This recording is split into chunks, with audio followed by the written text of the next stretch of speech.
Hey writers, welcome to lesson 3, message delivery. We've been talking a lot about how to do things with sentences, how writing sentences is like a bike, and now we're going to start moving into what do you actually want those sentences to take to somebody? What's the message that you're trying to deliver to people as you're writing? So let's jump in and check that out today.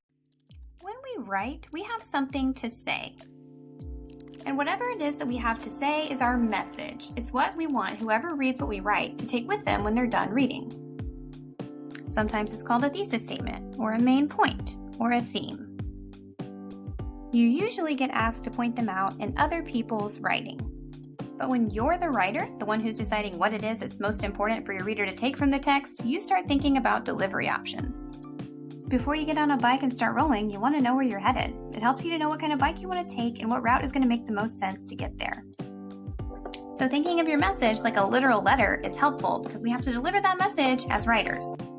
Now here's the thing about messages. You want them to be clear, and the best way to do that is to decide what you want your writing to do. You ask yourself, what am I trying to say? What do I want them to know and feel and do most?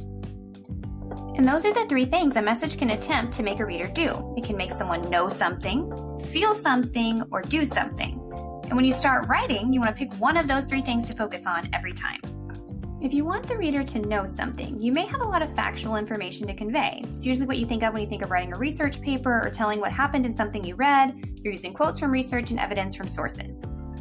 If you want the reader to feel something, you probably have a story to tell. This is what you think of when you're doing creative writing, like writing a story, sometimes called a narrative or a poem, and you're using lots of descriptive scenes and storytelling techniques.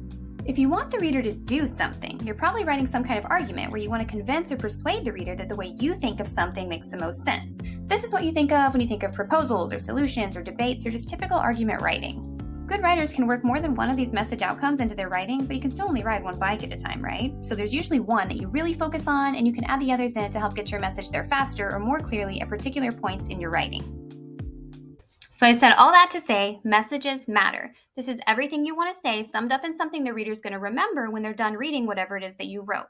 And this is also the part that nobody can deliver the same way you can, because nobody's had your experiences, nobody has the same ideas as you, nobody has the same voice as you, and eventually no one's going to have the same writing style as you. That's all going to be totally unique to what you're bringing to your writing. So I want you to start thinking about that as you're asked to write different things and decide on a message for different things that you're writing. Do you want your reader to know something, feel something, or do something when you're putting writing together to give to somebody?